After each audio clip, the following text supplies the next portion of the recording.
मेरा नाम संजना है। मैं लखनऊ शहर में अपने तीनों बेटों के साथ रहती हूँ। मेरे पति को इस दुनिया से गुजरे हुए 5 साल हो चुके हैं और अब मेरे बुढ़ापे की सारी जिम्मेदारियां मेरे तीनों बेटों पर ही है। लेकिन आज के दिन मैं बहुत खुश हूँ क्योंकि मेरे बड़े बेटे की शादी है। सभी रीति रिवाजों के साथ मेरे बेटे की शादी एक बहुत ही अच्छे घर की लड़की से हो गई और मेरी बहू दहेज में एक नौकरानी अपने साथ लेकर आई और मुझसे बोली, सासू माँ, ये नौकरानी हर समय आपकी बहुत सेवा करेगी। और नौकरानी सच में मेरी बहुत सेवा करती थी। लेकिन जब मैंने उससे बात करने की कोशिश की, तो मुझे पता चला कि वह तो गूंगी है। मुझे उस नौकरानी पर बहुत तरस आया, क्योंकि वह नौकरानी बहुत खूबसूरत थी। लेकिन मुझे उसकी एक बात बहुत अजीब लगती थी कि वह हमेशा घूंघट में रहती थी और घर में सबसे पर्दा करती थी। लेकिन एक दिन गलती से मेरे छोटे बेटे ने उसकी शक्ल देख ली और मेरा बेटा जोर-जोर से चिल्लाने लगा। यह सुनते ही मेरा दिल जोर-जोर से धड़कने लगा कि माँ, ये लड़की वही है जिसने मासूम लड़कियों को बहुत बेदर्दी से। मेरे बड़े बेटे सौरभ ने आज फिर से अपनी शादी की बात छेड़ दी थी। ये वह मुद्दा था जिससे मैं हमेशा अपनी जान चुराती थी। ऐसा नहीं था कि मुझे अपने बड़े बेटे की शादी का शौक नहीं था। वह मेरा बड़ा बेटा था और हर माँ की तरह मेरे दिल में भी अपने बेटे की शादी को लेकर बहुत सारे सपने, बहुत सारे अरमान थे। मैं अपने बड़े बेटे सौरभ की शादी बहुत धूमधाम से करना चाहती थी, लेकिन मेरी परेशानी भी वही थी जो आजकल सभी घरों में होती है। मेरा बेटा सौरभ अपनी पसंद की लड़की से शादी करना चाहता था, जबकि मैं अपनी पसंद की लड़की से अपने बेटे सौरभ की शादी करवाना चाहती थी। और आज भी रात के खाने के वक्त जब वह घर पर आया, तो मुझसे जिद करने लगा कि जिस लड़की को मैं पसंद करता हूँ, आप उसका रिश्ता मांगने के लिए उसके घर पर जाएं। मैंने खाना खत्म होने के बाद कहा कि भूल जाओ तुम उस लड़की को, क्योंकि तुम्हें मेरी पसंद की लड़की से शादी करनी होगी। मेरी इस बात पर मेरा बेटा सौरभ आग बबूला हो गया और चीख कर मुझसे कहने लगा कि आप एक बार उससे मिल तो सकती हैं। लेकिन मैं ऐसी लड़की से बिल्कुल अपने बेटे की शादी नहीं कराना चाहती थी, जिसने शादी से पहले ही मेरे बेटे को मुझसे दूर कर दिया हो। मेरा बेटा गुस्से से अपने कमरे के अंदर चला गया। मैंने सोचा कुछ दिन का गुस्सा है, वक्त के साथ अपने आप ठीक हो जाएगा। जिस लड़की ने शादी से पहले ही मेरे बेटे को मुझसे दूर कर दिया हो, मेरा बेटा गुस्से से अपने कमरे के अंदर चला गया। मैंने सोचा कुछ दिन का गुस्सा है, समय के साथ अपने आप ठीक हो जाएगा। यही मेरी सबसे बड़ी गलतफहमी थी। वह थोड़ी देर बाद कमरे से बाहर आया तो उसके हाथ में बंदूक थी। मेरे सामने ही उसने वह बंदूक अपनी कनपट्टी पर रखी और चीख कर मुझसे बोला कि आप मेरी शादी शीतल से करवाएंगी या नहीं। शीतल उस लड़की का नाम था जिससे मेरा बेटा शादी करना चाहता था। मैं तो अपने बेटे का उत्साह देखकर पागल ही हो गई थी और मैंने घबराते हुए कहा, पागल हो गई हो क्या? इसे नीचे रखो, गोली चल जाएगी। लेकिन मेरा बेटा उस समय बहुत जज्बाती हो रहा था और उसके लिए मुझे हार माननी ही पड़ी। और मैंने उससे कहा कि ठीक है, जिस लड़की से तुम शादी करना चाहते हो, मैं उसे देखने जाऊंगी। मेरे बेटे ने बंदूक नीचे रखकर मुझे गले से लगा लिया और कहने लगा कि वह बहुत अच्छी है, आप मेरी शादी के बाद उस पर बहुत गर्व करेंगी। मैं अपने बेटे की बात मानकर उस लड़की का रिश्ता मांगने के लिए उसके घर चली गई। लड़की मुझे बहुत सीधी-सादी और अच्छी लगी थी। घर परिवार भी अमीर ही था। मैंने शादी की तारीख भी तय कर दी थी। शादी की तैयारियों के सिलसिले में 2-4 बार घर गई थी, लेकिन हर बार एक ही नौकरानी से मेरा सामना होता और उस नौकरानी ने बहुत बड़ा-सा घूंघट डाल रखा होता था। नौकरानी की यह बातें मुझे अजीब लगती थी।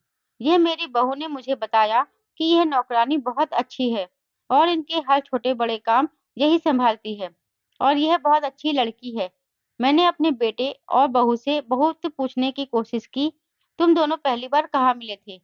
मगर दोनों ने मुझे अलग-अलग जवाब दिए और यह सुनकर मुझे बहुत हैरत हुई और कुछ शक भी हुआ। लेकिन अब क्या हो सकता था? शादी तय हो चुकी थी। शादी की तैयारी में बहू की नौकरानी ने बहुत हाथ बटाया था, क्योंकि मेरी कोई बेटी नहीं थी। इसलिए सारी तैयारियां भी उन्हीं दोनों लड़कियों ने मिलकर की थी। शादी के बाद जब मेरी बहू दुल्हन बनकर पहली बार हमारे घर आई, तो मैं ये देखकर बहुत हैरान और परेशान हुई कि मेरी बहू ने अपनी नौकरानी को भी गाड़ी में अपने साथ बैठा लिया था पीछे।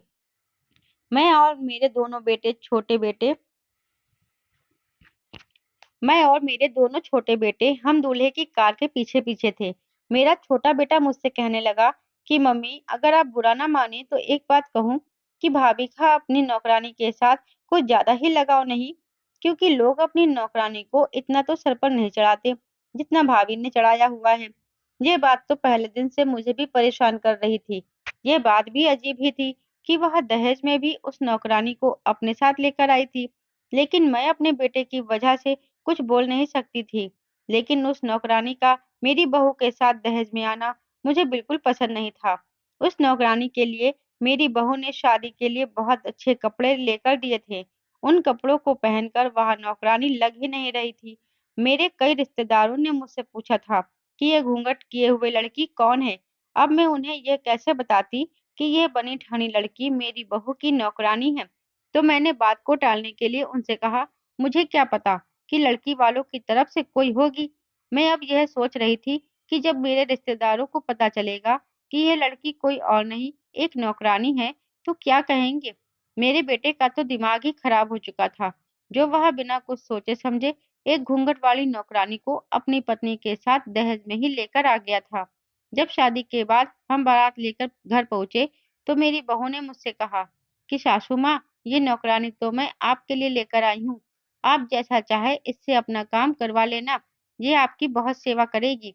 मैं अपनी बहू की बात सुनकर दंग रह गई कि यह बेचारी तो बहुत अच्छी है। मैं इसके बारे में कितना गलत सोच रही थी। मुझे अपनी सोच पर बहुत शर्मिंदगी महसूस हुई। तभी उस नौकरानी को आवाज लगाकर मेरे कमरे में बुलाया और उससे कहा कि देखो, शादी की तैयारियों के चक्कर में मेरी सासू माँ बहुत थक गई है, तो तुम इनके हाथ पैर दबा देना, अच्छे से मालिश कर दो। आज से इनके सभी काम तुम्हारी जिम्मेदारी है। अब जल्दी जाओ और सासू माँ के कमरे की सफाई कर दो, ताकि वह आराम कर सके। जब वह नौकरानी अंदर कमरे में चली गई, तो मेरी बहू मुझसे धीमी आवाज में बोली, सासू माँ, आपसे छोटी सी प्रार्थना है। मैंने चौंक कर उसे देखा और पूछा कि कैसी प्रार्थना? मेरी बहू मुझसे कहने लगी कि वह गरीब जरूर है, लेकिन वह एक बहुत अच्छे घराने से है और बहुत बड़ा काम करने वाली है। उस नौकरानी का चेहरा तो मैंने भी आज तक नहीं देखा, तो इसीलिए आप थोड़ा ख्याल रखना। मैंने अपनी बहू से कहा, तुम इस बात की बिल्कुल भी फिक्र मत करो। मैं जब अपने कमरे में गई, तो मैंने देखा कि वह नौकरानी बड़ी लगन से काम कर रही थी और साड़ी के साइड में से उसके गोरे-गोरे हाथ दिख रहे थे। उस नौकरानी की खूबसूरती देखकर तो मैं चौंक गई थी। बहुत ज्यादा गोरा रंग था उसका। मेरी मौजूदगी का पता चला तो उसने जल्दी से अपने चेहरे को पूरी तरह से ढक लिया। मैंने उस नौकरानी को आवाज देकर पूछा कि क्या नाम है तुम्हारा?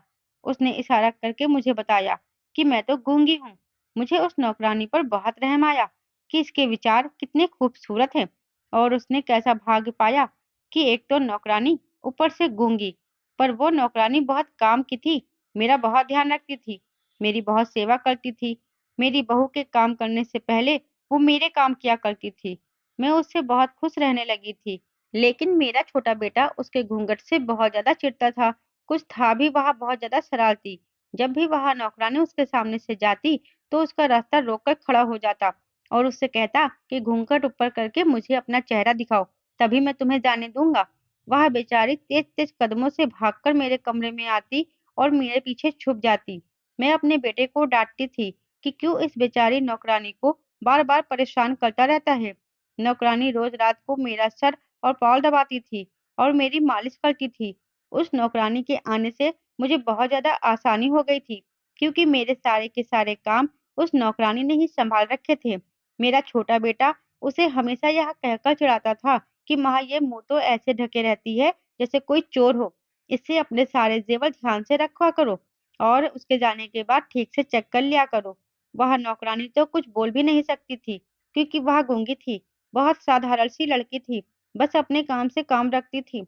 एक दिन मेरी कुछ दोस्त मेरे घर आई थी, तब भी मेरी नौकरानी उनके सामने घूंघट में ही आई।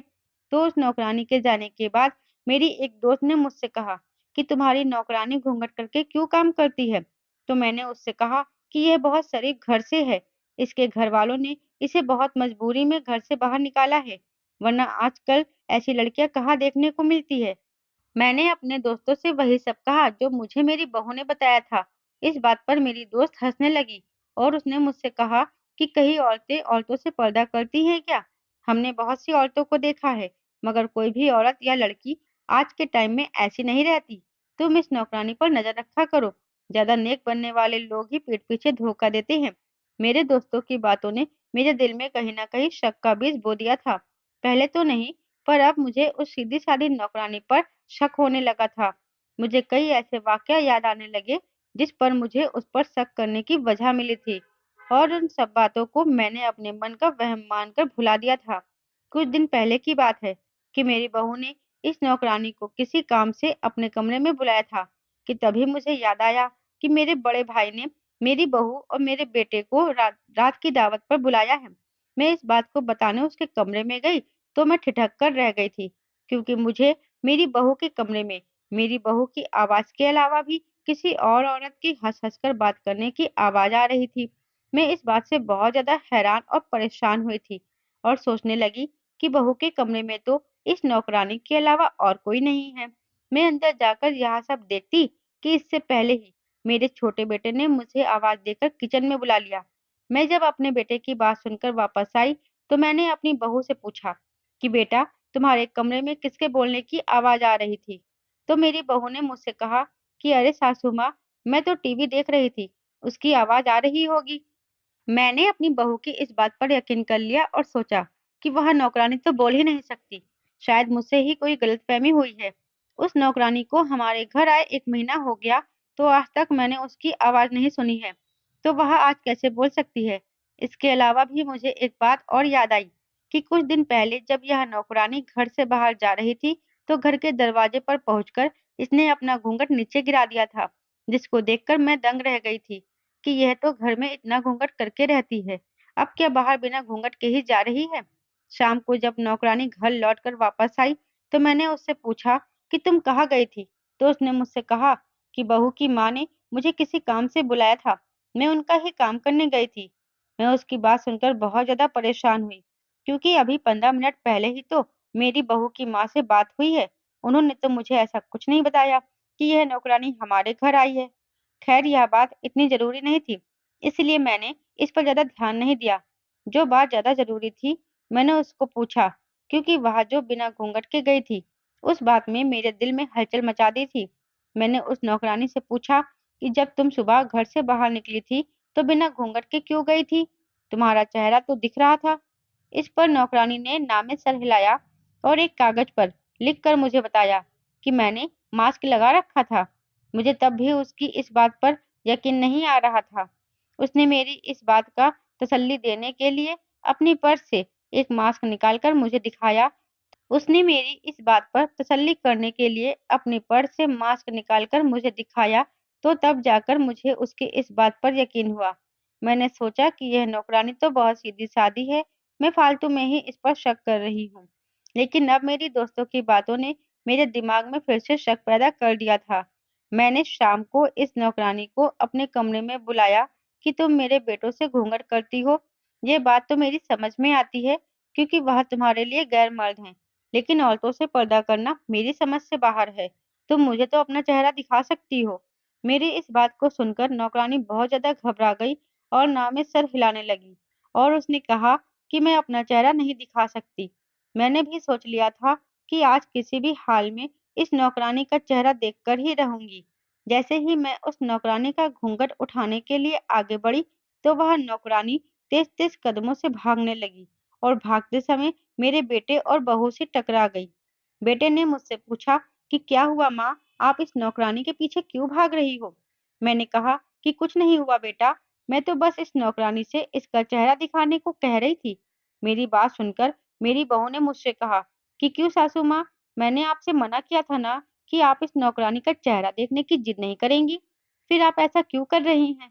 मैंने अपनी बहू से गुस्से से कहा कि इस नौकरानी के घूंघट की वजह से मेरे दोस्तों ने मेरा बहुत मजाक उड़ाया है। अब तुम इस नौकरानी से कहो कि यह तो मुझे यह अपना चेहरा दिखाए या फिर मेरे घर से रफा-दफा हो जाए। मेरी बहू ने मुझसे कहा कि ये आपको अपना चेहरा नहीं दिखाएगी। तो फिर मैंने कहा कि फिर निकल जाइए मेरे घर से। तो इस बात पर मेरी बहू ने कहा कि ये इस घर से भी नहीं जाएगी, क्योंकि ये मेरी नौकरानी है। मैं इसे अपने साथ लेकर आई थी। आप कौन होती हैं मेरी नौकरानी पर हुक्म चलाने वाली? अपनी बहू की इस बात को सुनकर मैं दंग रह गई थी, क्योंकि मेरी बहू एक नौकरानी के लिए मुझसे इतना लड़ाई कर रही थी। और इतना ही नहीं, मेरा बेटा वही चुपचाप खड़ा अपनी माँ की बेइज्जती होते हुए देख रहा है। जब मैंने घूरने वाली नजरों से बेटे की तरफ देखा तो उसने मुझसे कहा कि ये आप सास बहू और इस नौकरानी का मामला है। आप लोग आपस में मिलकर ही इस मामले का हल निकालें। इस बात को कहकर मेरा बेटा घर से बाहर चला गया। मेरी बहू ने मुझे बुरा सा मुंह बनाकर देखा और इस नौकरानी का हाथ पकड़कर उसको अपने कमरे में ले गई। मेरा छोटा बेटा थोड़ी देर बाद वापस आया तो उसने मुझसे कहा कि इस मामले में नौकरानी के लिए आपको भाभी से लड़ाई झगड़ा करने की क्या जरूरत थी? आपको पता है ना कि भाभी मुझे नया कारोबार करवाने में मदद करने वाली है। आप जाइए और भाभी से माफी मांग कर आइए। अपने बेटे की बात सुनकर मैं बहू से माफी मांगने उसके कमरे की तरफ गई तो बहू के कमरे का थोड़ा दरवाजा खुला हुआ था। अंदर का नजारा देखकर तो मैं हक्की बक्की ही रह गई थी। बहू की बात सुनकर मैं परेशान हो गई कि क्या भला कोई अपनी नौकरानी से भी इतनी मोहब्बत कर सकता है क्या? मेरी बहू उसको गले लगाकर कह रही थी कि तुम परेशान ना हो, कि बस कुछ दिन की ही बात है, मैं सब ठीक कर दूंगी और मैं सासू माँ को सब कुछ अच्छे से समझा दूंगी। मैंने थोड़ा और अंदर झाँक कर देखा तो उस नौकरानी ने अपना घूंघट उठाया हुआ था। उसकी एक साइड मुझे दिख रही थी। मैं चौंक कर अपने कमरे में वापस आ गई। मुझे बहू की वही बात याद आई कि जब उसने कहा था कि इस नौकरानी ने तो मुझे भी आज तक अपना चेहरा नहीं दिखाया। फिर वह नौकरानी आज बहू के सामने अपना घूंघट कैसे उठाए हुए थी। मैं सोच रही थी कि एक मालकिन तो कभी भी अपनी नौकरानी को गले नहीं लगा सकती है और न ही उसको इतना सर पर चढ़ाती है। फिर मेरी बहू ऐसा क्यों कर रही थी? मुझे कुछ समझ नहीं आ रहा था। उस दिन के बाद से मेरी बहू ने उस नौकरानी को मेरे सारे काम करने से लिए मना कर दिया था। वह नौकरानी ज्यादातर मेरी बहू के साथ रहती थी और उस नौकरानी को मेरे करीब भी नहीं भटकने देती थी। मैं भी यह सोचकर चुप थी कि कहीं मेरे घर का माहौल खराब ना हो और कोई लड़ाई झगड़ा न होने की वजह से मेरा बेटा अपनी पत्नी को लेकर मुझसे अलग ना हो जाए। मेरी बहू रोज ही उस नौकरानी को लेकर घर से बाहर निकल जाती है और शाम को वापस आने पर दोनों ही अपने कमरे में बंद हो जाती हैं। उन दोनों का ऐसा करना मुझे बहुत अजीब लगता था, लेकिन मैं क्या करती? मेरी तो इस घर में कोई सुनने वाला ही नहीं था। एक दिन मेरी तबीयत अचानक खराब हो गई। मैंने अपने छोटे बेटे से कहा कि नौकरानी किचन में काम कर रही है, तुम जाओ और उससे कहना कि वह मुझे एक कप चाय बनाकर दे दे। उस दिन इत्तेफाक से मेरा बेटा घर पर ही था, वरना इस समय मेरा बेटा अपने काम पर होता था। मेरी बात सुनकर वो उस नौकरानी के पास किचन में गया। उसको गए हुए 2 ही मिनट हुए थे कि अचानक किचन से मेरे बेटे के चीखने की आवाज आई। उसकी आवाज को सुनकर मैं बहुत ज्यादा घबरा गई।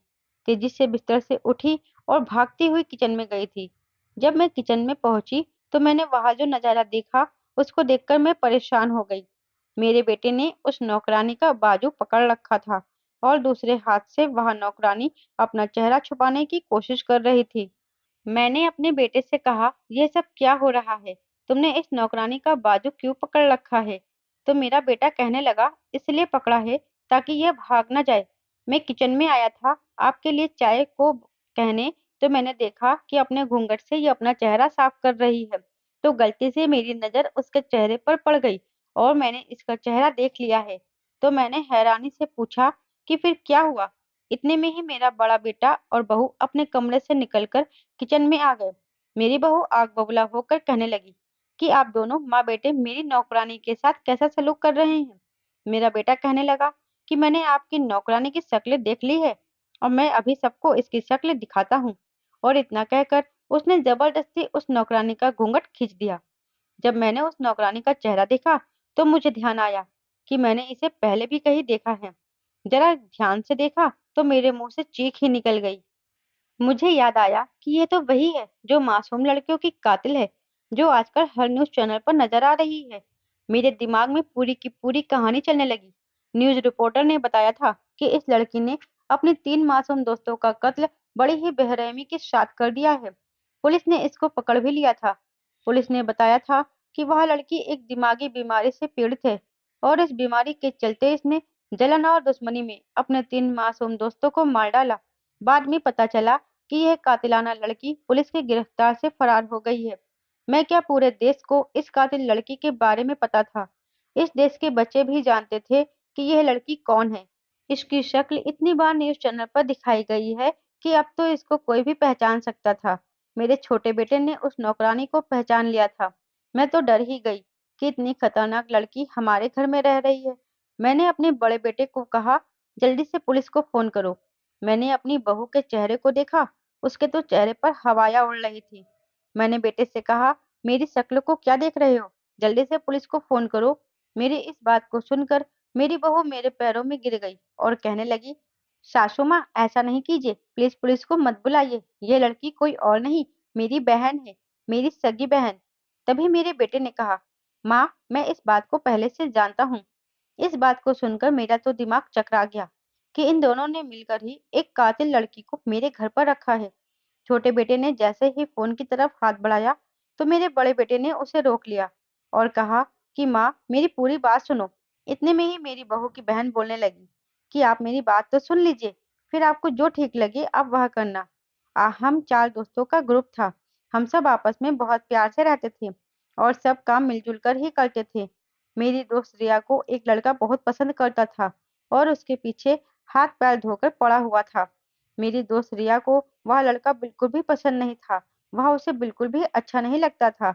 वह कहती थी, अजीब पागल सा है। और सच में वह लड़का पागल ही था। एक दिन अचानक वह सब लोगों के सामने रिया को प्रपोज करने लगा। रिया के साथ-साथ हम सब भी वहां पर मौजूद थे। रिया के साथ-साथ हम सब लड़कियों को भी बहुत गुस्सा आया कि यह लड़का ऐसे कैसे कर सकता है। इसी बात पर रिया ने उस लड़के के गाल पर एक थप्पड़ मार दिया और हम सभी दोस्तों ने मिलकर उसे बहुत बातें सुनाई। रिया के देखा-देखी सब लोगों ने मिलकर उसे बहुत बातें सुनाई और उस लड़के का मजाक उड़ाया। कोई भी लड़का अपनी बेइज्जती बर्दाश्त नहीं कर सकता। अपनी इसी बेइज्जती को उस लड़के ने अपने दिल से लगा लिया और हम लड़कियों से बदला लेने का सोचा। वह लड़का पहले ही साइको टाइप का था। इस वाकया के कुछ दिन बाद हम सभी दोस्त रिया के घर इकट्ठा हुए और खाना खाते हुए हम चौंक गए क्योंकि रिया के कमरे से चीखने की आवाजें आ रही थी। हमारी एक दोस्त रिया के कमरे में देखने गई तो वह लड़का चाकू से रिया को मार रहा था। वह डरकर वहां गई तो उस लड़के ने उसे भी मार डाला। उस साइको लड़के ने एक एक करके मेरे तीनों दोस्तों को बड़ी बेरहमी से चाकू से गोद गोद कर मार डाला। मैं अपनी जान बचाने के लिए वह खिड़की से कूद गई। मैं तेजी से भागते हुई अपने घर में आकर अपने कमरे में छुप गई। मेरी हालत बहुत ज्यादा खराब थी। मेरा दिमाग कुछ भी सोचने समझने की हालत में नहीं था। मैं बहुत डर गई थी। उस साइको लड़के ने बड़ी बेरहमी से मेरी सभी दोस्तों को मार दिया था। अब मुझे डर था कि वह कहीं मुझे भी ना मार दे। लेकिन वह लड़का बहुत चालाक निकला।